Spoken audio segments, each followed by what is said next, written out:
Amante Padre que esté en el cielo, qué privilegio el nuestro, que no solo estés allá en tu templo celestial, sino que también estés con nosotros aquí en este templo terrenal.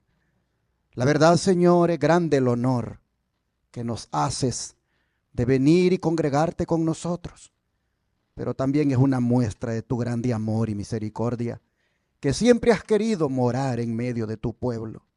Te agradecemos, Señor, por tu presencia y te suplicamos que al tener conciencia delante de quién estamos, los pensamientos, las miradas, los sentimientos y todas nuestras facultades sean dedicadas solamente a ti. Oh Señor, llénanos con tu palabra ahora. Aliméntanos, Señor. Prepáranos para el tiempo en que hemos de dar prueba de nuestra fe. Ayúdanos, Señor, de tal manera que este día quedemos más preparados para tu segunda venida. Te lo pedimos en el nombre de Jesús. Amén.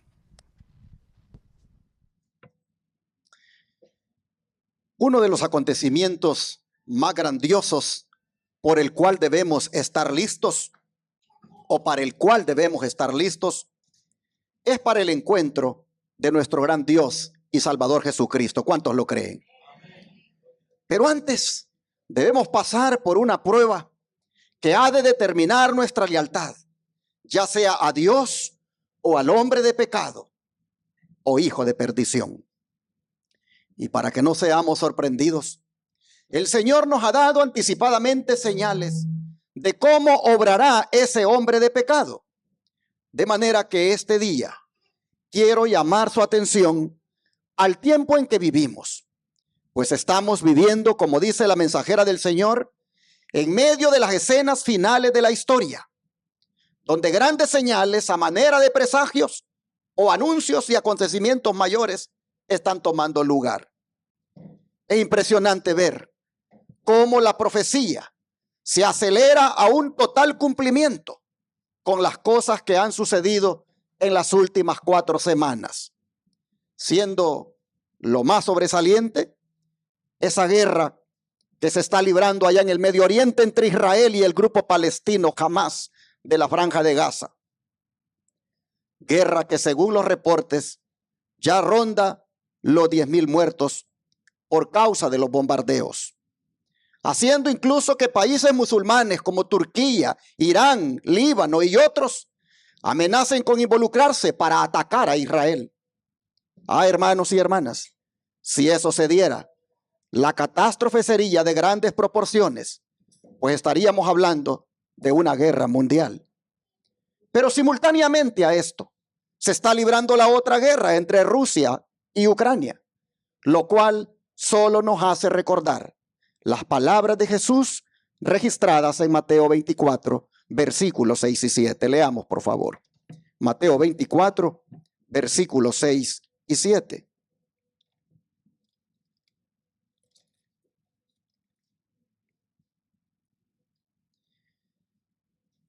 Y la Escritura dice: y oiréis de guerras y rumores de guerras. Mirad que no os turbéis, porque es necesario que todo esto acontezca. Pero aún no es el fin, porque se levantará nación contra nación y reino contra reino, y habrá pestes y hambres y terremotos en diferentes lugares. Y el 8 dice: y todo esto será principio de dolores. Si bien es cierto, hermanos y hermanas, estas guerras y rumores de guerras que mencionó Jesús acá eran en referencia a lo que ocurriría antes de la destrucción de Jerusalén, no cabe duda que también las luchas y las guerras internacionales que están sucediendo hoy presagian el fin de este mundo. Así lo dice el don de profecía. La ruina de Jerusalén sería símbolo de la ruina final que abrumará al mundo. Las profecías que se cumplieron en parte en la destrucción de Jerusalén se aplican más directamente a los días finales. Estamos ahora en el umbral de acontecimientos grandes y solemnes. Nos espera una crisis como jamás ha presenciado el mundo. Discurso Maestro Jesucristo, página 102. Así que ustedes pueden ver que esas guerras a las cuales Jesús se refirió previas a la destrucción de Jerusalén vienen a ser un presagio de lo que habría al final de este mundo. Lo que estamos viendo ahora. Luego dice el don de profecía que los juicios de Dios están en la tierra y que las guerras y los rumores de guerras, la destrucción por incendios e inundaciones, dicen claramente que el tiempo de angustia que se ha de intensificar hasta el fin está, hermanos, ¿cómo? Muy cerca. Hoy los testimonios, tomo 3, página 286. Oh, hermanos y hermanas, el tiempo de angustia que se ha de intensificar hasta el fin está muy cerca. ¿Qué dijo Jesús acerca del tiempo de angustia? Vamos a Lucas 21, versículos 25 y 26. Habrá señal en el sol, en la luna y en las estrellas, y en la tierra angustia de las gentes, confundidas a causa del bramido del mar y de las olas, desfalleciendo los hombres por el temor y la expectación de las cosas que sobrevendrán en la tierra, porque las potencias de los cielos serán conmovidas.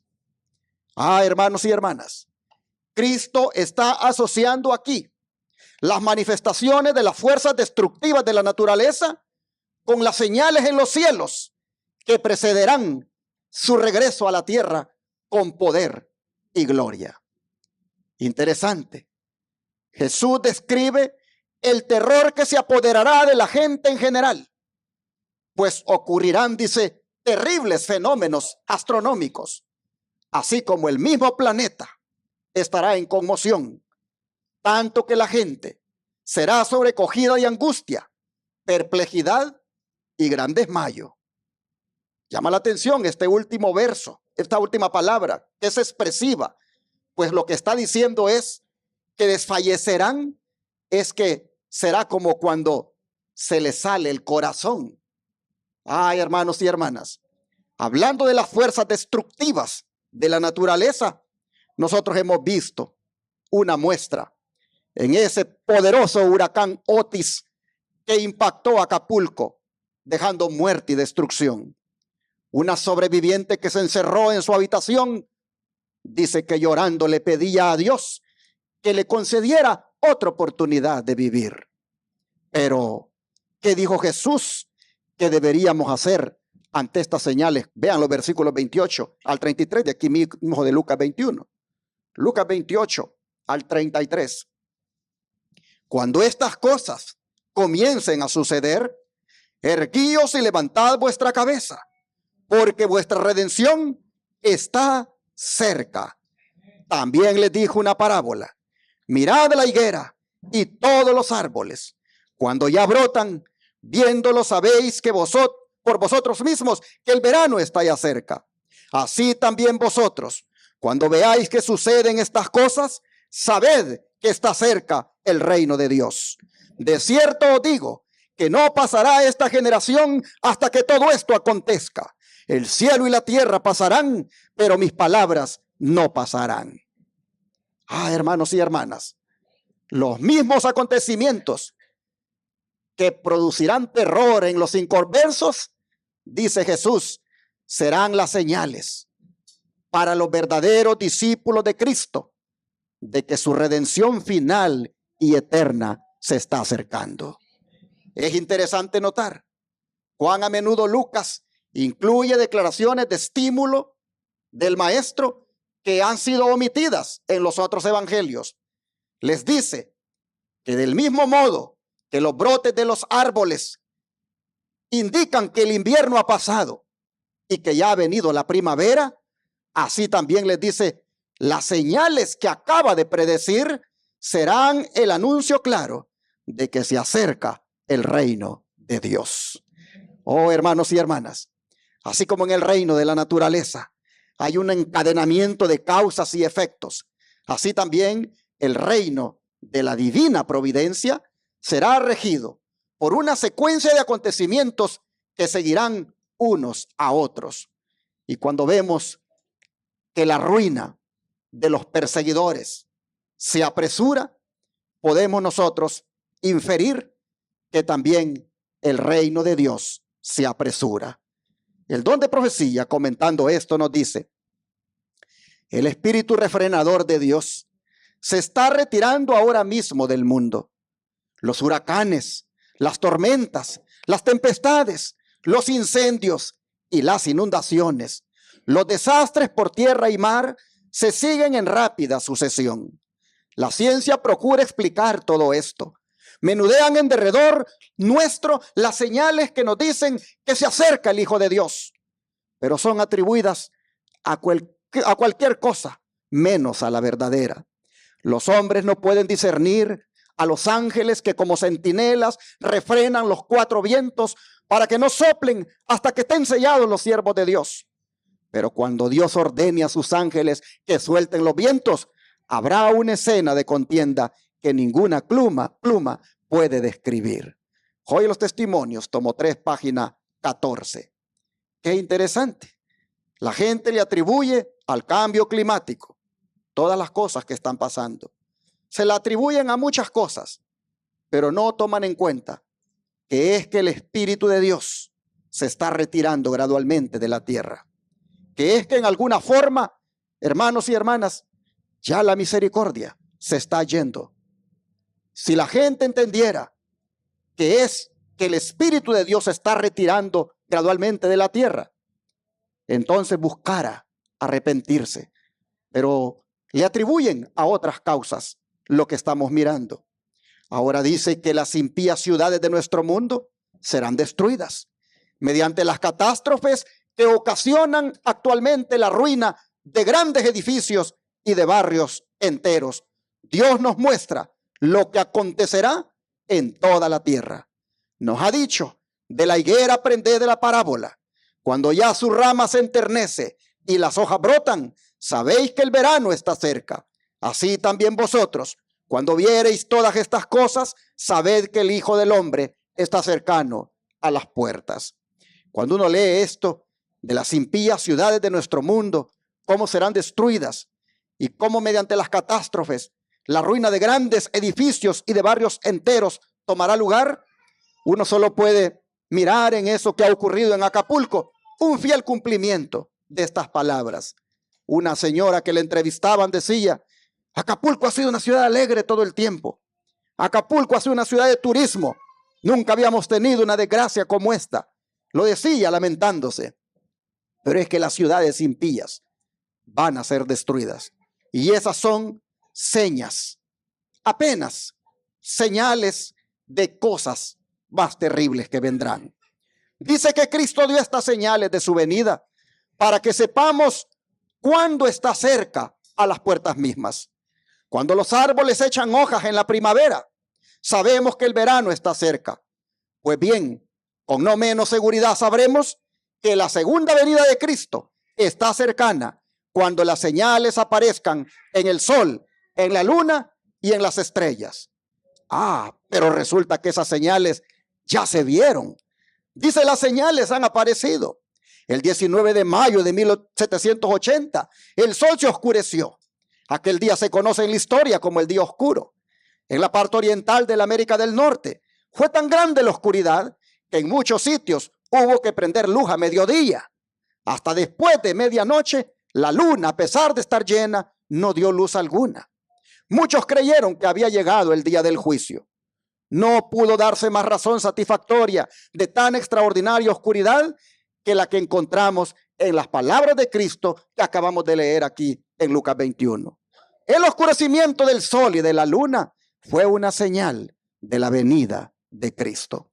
Pero el 13 de noviembre de 1833, se observó una lluvia de estrellas como nunca se había visto hasta entonces. Miles de personas volvieron a creer que el día del juicio había llegado. Desde entonces se han multiplicado las señales: terremotos, maremotos, tempestades, pestilencias y hambres, destrucciones por fuego y agua. Todo esto y la angustia de naciones en perplejidad declaran que la venida del Señor está cerca. Amén, hermanos. Cristo viene pronto. Cristo nuestro Salvador En la página 164 es el libro donde he leído estas declaraciones. Pero hermanos y hermanas, mientras las guerras y los desastres naturales nos anuncian que la venida del Señor se acerca, ¿qué de las señales en el campo religioso? Para nadie es un secreto cómo el papado se aprovecha de los desastres naturales y la guerra para promover su agenda, tanto la que tiene que ver con el cambio climático como la de la fraternidad humana. En la de la fraternidad humana, él dice que todos somos hermanos y por lo tanto está llamando a los presidentes que amenazan con involucrarse en la guerra para que jueguen un papel de paz en el cual él se ofrece como mediador. Y en la del clima, él ha dicho a los líderes del mundo que se van a reunir en diciembre en la COP28, que deben tomar decisiones eficientes, obligatorias y que se puedan monitorear fácilmente. Esto dice, para lograr que se inicie un nuevo proceso destacado por 3 aspectos: que sea drástico, que sea intenso y que cuente con el compromiso de todos. Y por eso, él mismo va a asistir a dicha cumbre por 3 días, sin duda para influir en la toma de decisiones.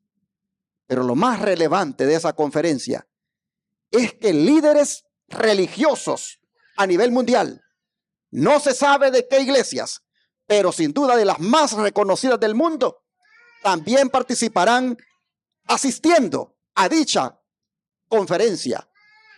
Ellos tendrán en esta misma semana una conferencia previa, sin duda, para hacer conciencia a los líderes políticos de la importancia de cumplir con los acuerdos allí, del 1 de diciembre en adelante, en la COP28.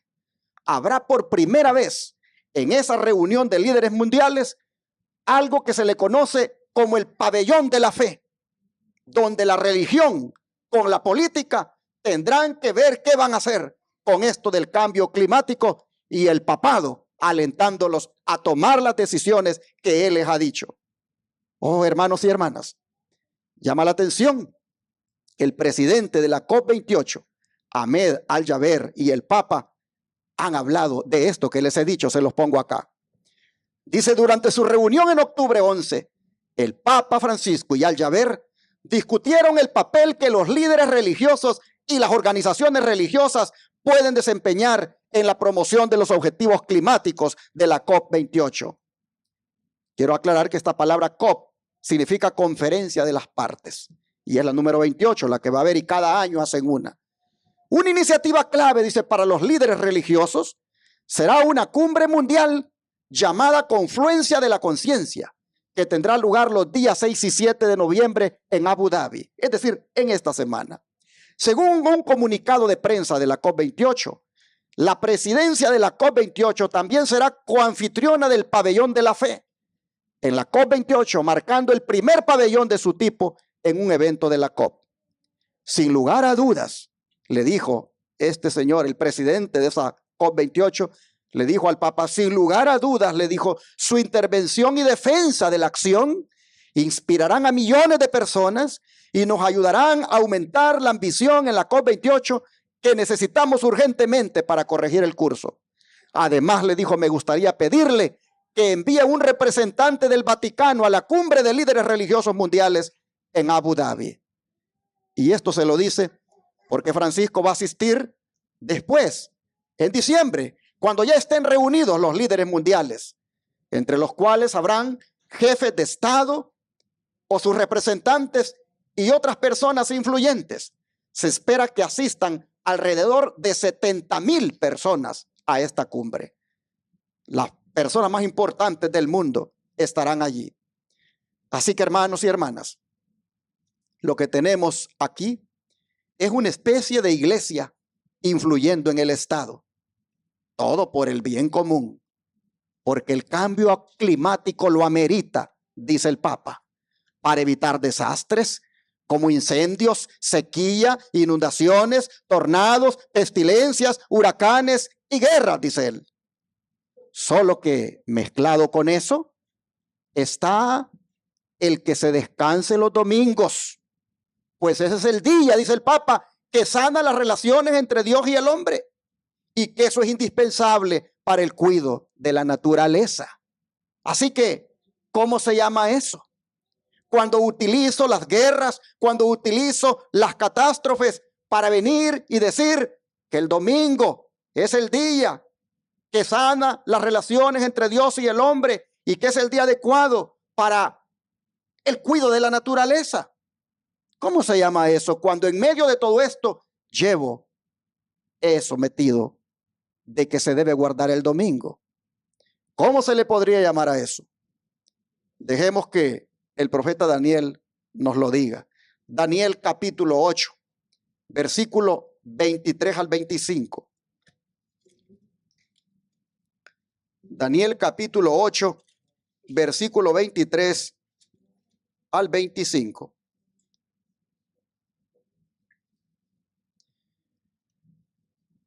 Y al fin del reinado de estos, cuando los transgresores lleguen al colmo, se levantará un rey altivo de rostro y entendido en enigmas. Y su poder se fortalecerá, mas no con fuerza propia. Y causará grandes ruinas y prosperará. Y hará arbitrariamente y destruirá a los fuertes y al pueblo de los santos. Con su sagacidad hará prosperar el engaño en su mano. Y en su corazón se engrandecerá. Y sin aviso destruirá a muchos. Y se levantará contra el príncipe de los príncipes, pero será quebrantado, aunque no por mano humana. Miren ustedes, este rey altivo de rostro del que se habla aquí no es otro que el papado. El ángel Gabriel lo describe como sagaz para engañar y que sin aviso destruye a muchos. Vean lo que el espíritu de profecía dice de esa sagacidad. La sagacidad y astucia de la iglesia romana asombran. Puede leer el porvenir. Se da tiempo viendo que las iglesias protestantes le están rindiendo homenaje con la aceptación del falso día de reposo y que se preparan a imponerlo con los mismos medios que ella empleó en tiempos pasados. Los que rechazan la luz de la verdad buscarán aún la ayuda de este poder que se titula infalible a fin de exaltar una institución que debe su origen a Roma. No es difícil prever cuán apresuradamente ella acudirá en ayuda de los protestantes en este movimiento. ¿Quién mejor que los jefes papistas para saber cómo entendérselas con los que desobedecen a la iglesia? Voy para atrás porque me llamó la atención esta parte, hermanos. La sagacidad y astucia de la iglesia romana asombran. Puede leer el porvenir. Se da tiempo viendo que las iglesias protestantes le están rindiendo homenaje con la aceptación del falso día de reposo. Recién ustedes me oyeron orando por el alcalde de Bucaramanga, Colombia. Pues el alcalde de Bucaramanga es un pastor evangélico que ha dicho que va a gobernar esa ciudad con la espada civil y que él, no podemos decir amén por eso, y que él va a corregir lo que las demás iglesias no han hecho bien. Es decir, un pastor evangélico metido en la política, mezclando la religión con la política para gobernar como alcalde de una ciudad. Dice acá que la iglesia romana, en su sagacidad y astucia, puede leer el porvenir y se da tiempo viendo que las iglesias protestantes le están rindiendo homenaje con la aceptación del falso día de reposo y que se preparan a imponerlo con los mismos medios que ella empleó en tiempos pasados. Hay una fiebre, hermanos, en estos días de pastores evangélicos metiéndose en la política. Pastores evangélicos pretendiendo gobernar ellos desde el punto de vista religioso. Oh, pero mientras tanto el papado mira eso y ve que prácticamente le están haciendo ese favor. Dice que la Iglesia Católica Romana, con todas sus ramificaciones en el mundo entero, forma una vasta organización dirigida por la sede papal y destinada a servir los intereses de ésta.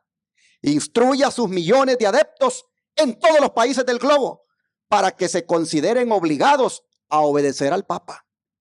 Sea cual fuere la nacionalidad o el gobierno de estos, deben considerar la autoridad de la Iglesia como por encima de todas las demás. Por eso escribimos al señor Biden hace unos días, dándole el plan de juego al papado de lo que va a hacer allá en Israel. Prácticamente diciéndole los secretos de Estado que Israel va a implementar en la guerra que se está llevando allá. Llama la atención que el presidente de Turquía, ese presidente musulmán, también antes de querer actuar, le llama al Papa para decirle que haga algo para desescalar la guerra. Y así nosotros hemos visto cómo los gobiernos, cómo los presidentes se ponen en contacto con él antes de involucrarse en esa guerra. Hermanos y hermanas, es que hay un plan, dice, de obedecer al papado. Dice que aunque juren fidelidad al Estado, siempre quedará en el fondo el voto de obediencia a Roma, que los absuelve de toda promesa contraria a los intereses de ella. La historia prueba lo astuta y persistente que es en sus esfuerzos por inmiscuirse en los asuntos de las naciones y para favorecer sus propios fines, aún a costa de la ruina de príncipes y pueblos, una vez que logró entrar. Conflicto de los siglos, página 566. Ustedes pueden leer esto en el capítulo 36, la libertad de conciencia amenazada. Pero me llama la atención de esta cita la parte que dice que se da tiempo viendo que las iglesias protestantes le están rindiendo homenaje y que con la aceptación del falso día de reposo, estas iglesias protestantes se preparan a imponerlo con los mismos medios que ella empleó en tiempos pasados. ¿Cómo es que podrá hacer esto? Por ejemplo, aquí en Estados Unidos, ¿cómo es que las iglesias protestantes de este país podrán hacer esto? Es decir, que impongan el día de reposo utilizando los mismos medios que la Iglesia Católica empleó en el pasado. ¿Cómo es que lo harán? El mismo don de profecía nos lo dice. En el apéndice El deseo de toda la gente, página 180, dice: la nación de los Estados Unidos se está dirigiendo hacia el fin lógico de los pasos ya dados, a saber, una unión completa de la Iglesia y el Estado, y la elevación del domingo al estado de ley. ¿Cómo? ¿Unir la Iglesia con el Estado? Los Estados Unidos, los protestantes de esta nación, están dando pasos a una unión completa de la Iglesia con el Estado y elevar el domingo al estado de ley. ¿Será que realmente los protestantes están dando esos pasos? ¿O la hermana White simplemente está especulando? Oh, hermanos y hermanas, Dios la guió a ella para que con tiempo dijera lo que pensaban hacer aquí los protestantes. Si no, preguntémosle al recién electo presidente del Congreso, el republicano Mike Johnson, cristiano evangélico bautista, que ahora ocupa una de las sillas más poderosas de este país. Él dijo en una entrevista hace unos años lo siguiente: en los últimos 60 o 70 años, nuestra generación ha estado convencida de que hay una separación entre la Iglesia y el Estado. La mayoría de la gente piensa que eso es parte de la Constitución, pero no lo es. Los fundadores querían proteger a la Iglesia de un Estado invasor, no al revés. Así lo dijo en una entrevista en 2016 y otra en 2022. En ese tiempo él no se imaginaba que ocuparía una de las sillas más poderosas de los Estados Unidos, pues al ser el presidente del Congreso, de la Cámara de Representantes, él prácticamente es el tercero en ocupar la presidencia de este país si el presidente y el vicepresidente llegaran a fallar. Así que los protestantes evangélicos tienen a uno de ellos en un puesto clave. Y miren ustedes lo que él piensa, que los fundadores de esta nación querían proteger a la iglesia de un estado invasor, no al revés. Es decir, que la iglesia puede perfectamente tomar control del estado. Ese es el pensamiento protestante aquí en este país. Estarán conscientes ellos que si unen a la iglesia con el estado, como lo da a entender Mike Johnson, estarán formando la imagen de la bestia de Apocalipsis 13, es decir, el papado. Porque, hermanos y hermanas, el papado es eso, una unión de iglesia con el estado. El Estado Vaticano es uno con la Iglesia Católica. Y eso mismo quieren hacer los evangélicos protestantes en esta nación. Y lo ha expresado una máxima autoridad ahora política y ya religiosa también. Mire cómo el don de profecía se refiere a esto. Poco saben los protestantes lo que están haciendo. Al proponer aceptar la ayuda de Roma en la tarea de exaltar el domingo, mientras ellos tratan de realizar su propósito, Roma tiene su mira puesta en el restablecimiento de su poder y tiende a recuperar su supremacía perdida. Establezcase en los Estados Unidos el principio de que la iglesia puede emplear o dirigir el poder del Estado, que las leyes civiles pueden hacer obligatorias las observancias religiosas. En una palabra, que la autoridad de la iglesia con la del Estado debe dominar las conciencias y el triunfo de Roma quedará asegurado en la gran república de la América del Norte. Conflicto de los Siglos, página 566. Ha sido objeto del estudio y esfuerzo de Satanás unir la iglesia y el Estado desde el principio. Separados son útiles y valiosos para la vida del mundo. Unidos vienen a ser un veneno mortífero, tanto para el cuerpo político como para el cuerpo eclesiástico. De una unión tal brotan las grandes bestias apocalípticas que desgarran cruelmente y aplastan despiadadamente la vida de todos los que se les oponen.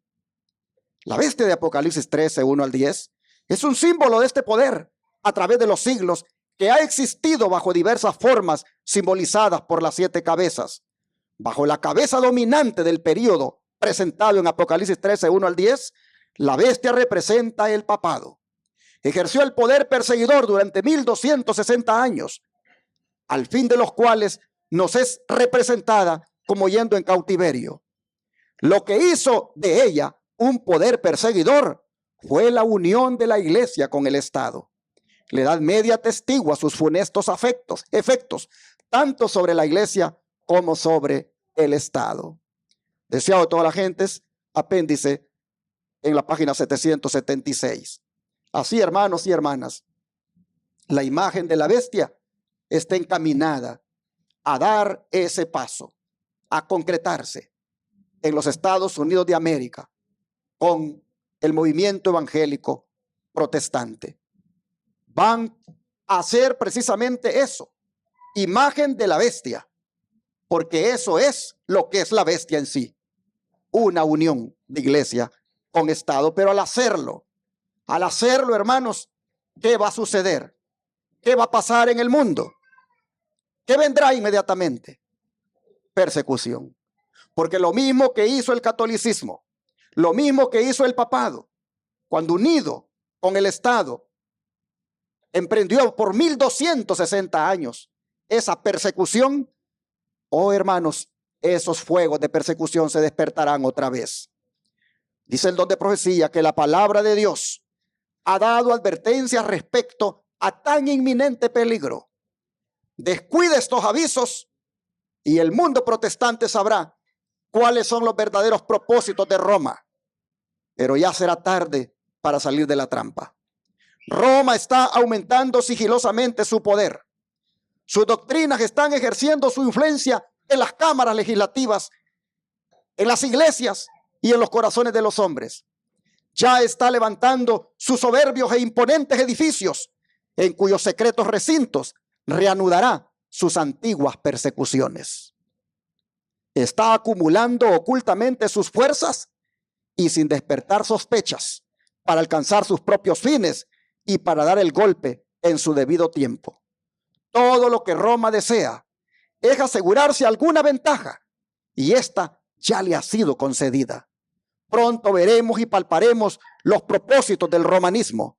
Cualquiera que crea u obedezca la palabra de Dios incurrirá en oprobio y persecución. Conflicto de los Siglos, páginas 566 a las 567. En otras palabras, los que guardamos el sábado nos veremos enfrentados a una dura prueba cuando se imponga el domingo como decreto, como parte de una ley. Es decir, cuando la ley dominical se establezca. Hermanos y hermanas, seremos probados los guardadores del sábado. Allí se formará la imagen de la bestia y la persecución arrancará. Pero ¿qué dice? ¿Qué dice la Biblia sobre la separación de la iglesia con el Estado? Leamos Mateo 22, versículo 15 al 22. Mateo 22, versículo 15 al 22.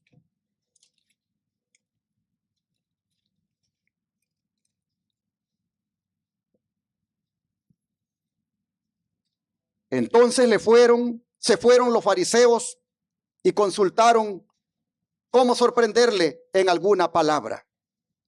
Y le enviaron los discípulos de ellos con los herodianos, diciendo: Maestro, sabemos que eres amante de la verdad y que enseñas con verdad el camino de Dios y que no te cuidas de nadie, porque no miras la apariencia de los hombres.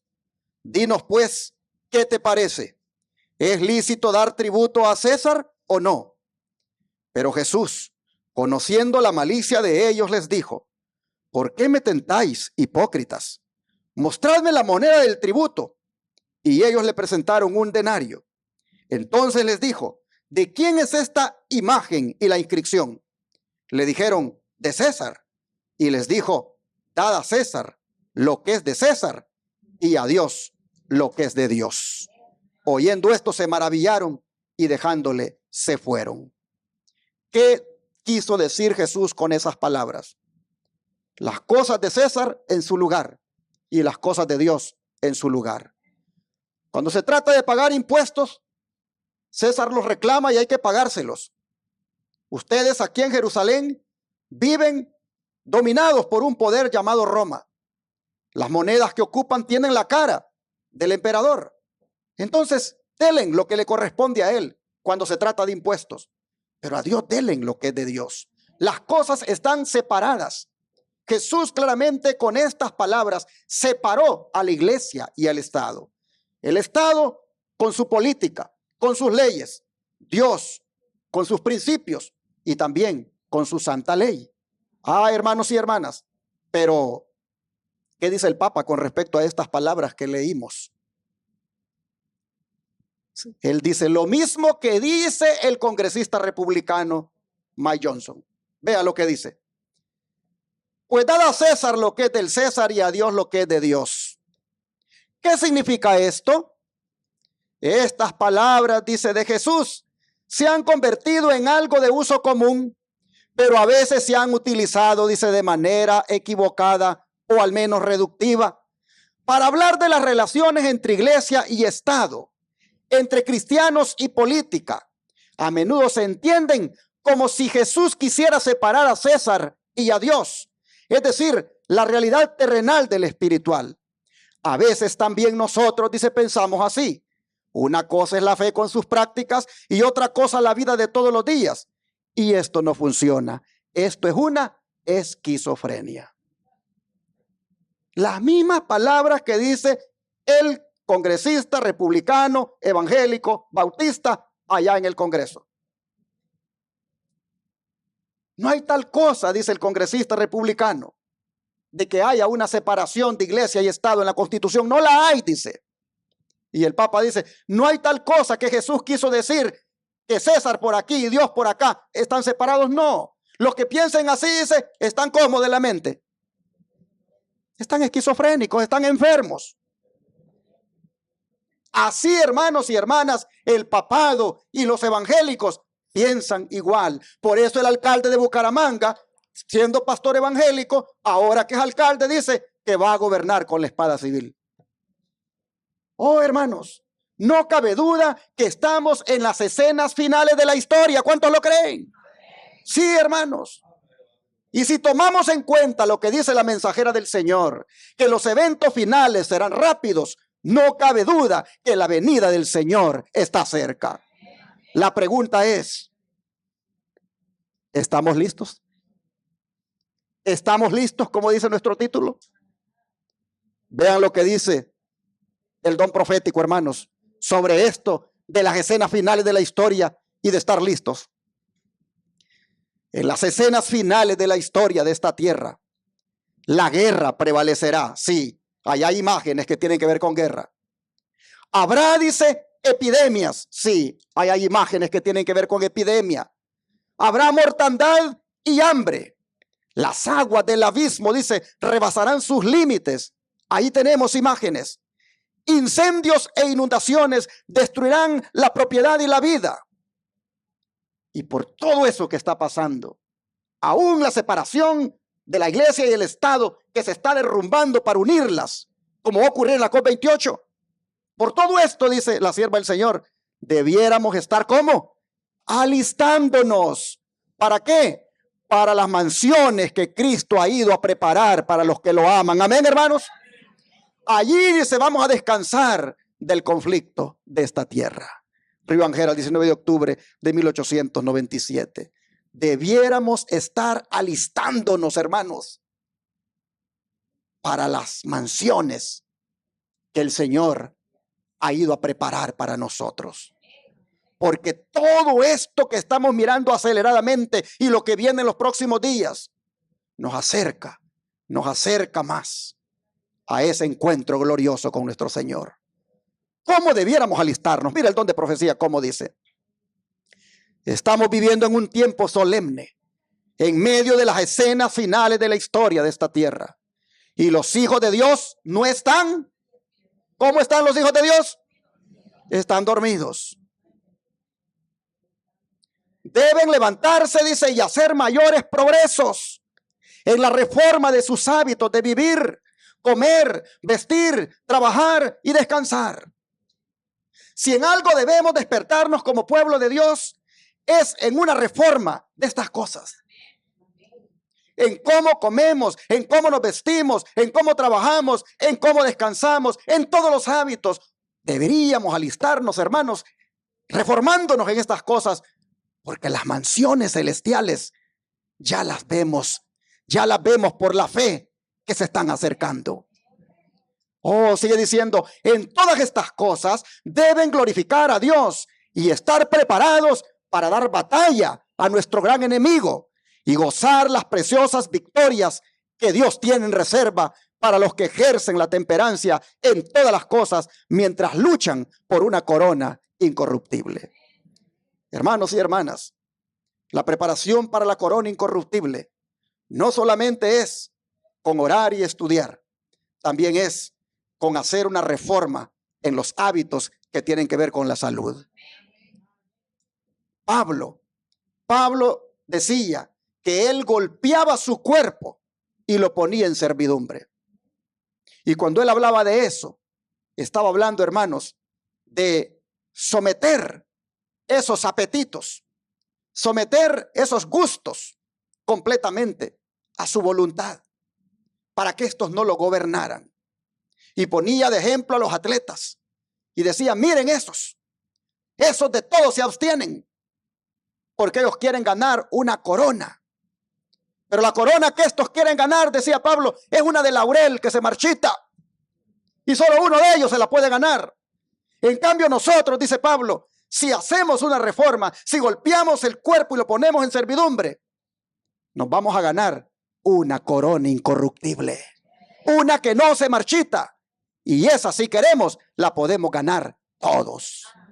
Oh, hermanos, esto que dice aquí la sierva del Señor, que debemos hacer reformas, debemos hacer progresos en estas cosas, está a tono con lo que dijo Jesús en Lucas 21, 34 al 36. Vamos a leer. Lucas 21, 34 al 36. Mirad también por vosotros mismos, que vuestros corazones no se carguen de glotonería y embriaguez y de los afanes de esta vida. Y venga de repente sobre vosotros aquel día, porque como un lazo vendrá sobre todos los que habitan sobre la faz de toda la tierra. Velad pues en todo tiempo, orando, que seáis tenidos por dignos de escapar de todas estas cosas que vendrán y de estar en pie delante del Hijo del Hombre. Hermanos y hermanas, dice el Señor que velemos por nosotros, que tengamos cuidado de nosotros, de no caer, dicen qué cosa, en la glotonería y la embriaguez. ¿Cómo se le llama esto? Reforma pro salud, ¿no es cierto? Temperancia, control, dominio propio. Hermanos y hermanas, la glotonería es el pecado de esta era. Y el diablo busca que caigamos en ese pecado, porque de esa manera atrofiamos la mente y no podemos discernir. Una persona comilona, una persona que come hasta la saciedad, pronto queda como borracho y no sabe discernir. Cuán importante es tener, hermanos y hermanas, ese dominio propio, esa temperancia y no caer en esas comilonas. Jesús dice, de cara a lo que viene, de cara a lo que están viendo, de cara a mi venida, velen por ustedes, cuídense de no ser glotones ni borrachos. Y usted dirá, pero es que yo no tomo cerveza, yo no tomo alcohol. Sí, pero con las comilonas que te das y con las malas combinaciones que haces, quedas como un borracho. Hermanos y hermanas, la glotonería, a Dios no le agradan los glotones. Tal vez ustedes ya han leído, no lo voy a citar porque no hay tiempo. Pero en Israel, cuando un niño era glotón, los padres lo llevaban allá donde los jueces para que mejor lo apedrearan y que muriera apedreado. Porque ese niño glotón iba a ser un estorbo para la sociedad y para él mismo. Era tan grave este pecado de la glotonería que hasta ese extremo se llegaba de matar a pedradas al niño glotón. Hermanos, Jesús dice, miren por ustedes mismos, que no se carguen sus corazones. Y cuando habla de corazones está hablando de esto, hermanos, que no se carguen sus mentes de glotonería y embriaguez, ni de los afanes de esta vida, porque va a venir de repente sobre ustedes aquel día, dice Jesús. ¿Y cómo lo va a encontrar? Hermanos, como un lazo, dice, va a venir. Cuán importante es, hermanos, estar listos, como dice nuestro tema. Las escenas finales de la historia están tomando lugar. ¿Estamos listos? Si no lo estamos, Jesús dice, de esta manera alístense, aún cuidándose con lo que comen. Pero luego agrega, y orando y estando despiertos para que puedan escapar de las cosas que vendrán y estén en pie delante de mí, dice el Señor. El don de profecía dice, si alguna vez hubo un tiempo cuando necesitamos fe y esclarecimiento espiritual, es cuando, hermanos, ahora. Los que están velando en oración y escudriñando las escrituras diariamente con un ferviente deseo de conocer y hacer la voluntad de Dios, no serán desviados por ninguno de los engaños de Satanás. Solo ellos discernirán el pretexto que hombres arteros adoptan para seducir y entrampar. Se dedica tanto tiempo y atención al mundo, al vestido y a la comida y a la bebida, que no se deja tiempo para la oración y el estudio de las escrituras. Fe y Obras, página 45. Pero miren ustedes, solo quienes, dice, van a discernir el pretexto de hombres arteros como el papado, que adoptan esas estrategias para seducir y entrampar. Solo quienes, dice, van a discernir eso.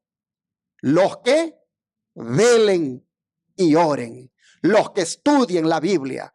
Estos, dice, van a poder discernir. Estos no serán engañados. Mientras la gente dice, ay, qué bonito, se van a reunir todos los líderes religiosos del mundo allá en Dubái, y allí va a estar también el Papa. Y miren qué bonito los evangélicos, todos preocupados por el clima, porque queremos un mejor planeta. Mientras todos están embelesados y seducidos y engañados, hay un pueblo que estudia las profecías y mira en eso una trampa, mira en eso una estrategia para hacer valer la agenda papal y luego traer persecución. Iglesia y Estado prácticamente estarán juntas allí en Dubái, en esta COP28, como ya lo quieren también hacer a nivel legislativo en algunos congresos, como aquí en los Estados Unidos. Hermanos y hermanas, este es el tiempo de que nosotros debemos despertar. Miren cómo está la iglesia. Lean las partes de abajo. ¿Cómo está la iglesia? Está dedicando, dice, tanto tiempo y atención a qué cosa? Al mundo, al vestido, a la comida y a la bebida, que no tienen tiempo para orar y estudiar la Biblia. Así está la iglesia. Así está la iglesia, lamentablemente. Bien inmersa, bien enfrascada en las cosas del mundo. ¿En qué vestido me pongo ahora? ¿Cuál es el vestido de la moda? ¿Cómo mejor voy a impresionar a la gente? ¿Cómo mejor voy a atraer las miradas? En eso está. Prepárense para las próximas 2 lecciones que vienen en estos días. Pura vestimenta, hermanos. La lección de esta semana y la otra, 2 semanas dedicadas a la vestimenta. Hay cosas en las escrituras que la mayoría de cristianos no le está poniendo atención. Esto de la vestimenta, hermanos, tiene mucho que ver con la identidad de un cristiano. Pero dice que cómo está el mundo, inmerso en la atención del vestido, la comida, la bebida. La gente está más preocupada por hacer fiestas, por preparar esta comida. Juntémonos para comer. ¿Cuándo nos volvemos a juntar para hacer esta comida? ¿Y por qué no hablamos de juntarnos para orar? ¿Por qué no hablamos de juntarnos para ayunar? ¿Por qué? Porque no es eso lo que queremos. Queremos comer. Hermanos, ¿cuándo va a ser el tiempo que nos vamos a poner de acuerdo para juntarnos para orar en la mañana, para ayunar? Si hiciéramos eso, no seríamos engañados para lo que viene. Y así este día, al mirar las escenas finales de la historia, cómo se están cumpliendo, la pregunta es, ¿estamos listos? Y si no lo estamos, ¿será que queremos estar listos? Pregunto en esta mañana y que Cristo lo escuche. ¿Cuánto le gustaría alistarse para la venida del Señor? Que Dios bendiga su palabra y que su pueblo se prepare para encontrarse con Jesús.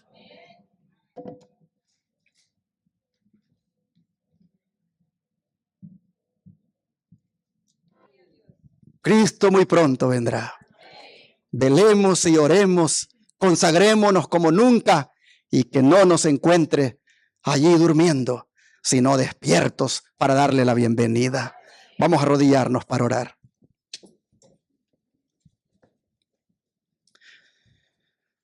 Amante Dios y Padre Celestial, al meditar en las señales, al ver los acontecimientos que están en derredor tomando lugar, sentimos, Señor, que tu venida está cerca.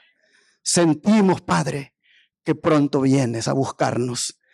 Antes sabemos que debemos de enfrentar esa prueba de fe de la ley dominical. Pero, Señor, cuando esa también tome lugar, que todos aquí seamos leales solamente a ti. Que cuando esa ley dominical se imponga, cuando esa imagen de la bestia se concrete, oh Señor, que no nos arrodillemos ante ella, que no le rindamos homenaje, sino que solamente te demos el homenaje a ti. Señor, ayúdanos a ser fieles. Ayúdanos a pasar victoriosos por esa prueba. Ayúdanos, Señor, que una vez saliendo con victoria de ella, oh Padre, solo esperemos que los cielos se abran y que tú aparezcas para llevarnos contigo.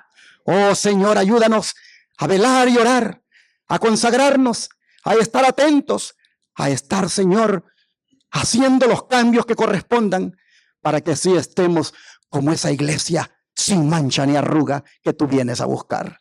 Ayúdanos, Señor, a estar siendo parte de aquellos que serán solo un remanente, pero que tendrán el privilegio de vivir para siempre contigo. Oh Señor, en tus manos nos ponemos. Anhelamos tu venida, anhelamos irnos contigo. Te lo pedimos en el nombre de Jesús.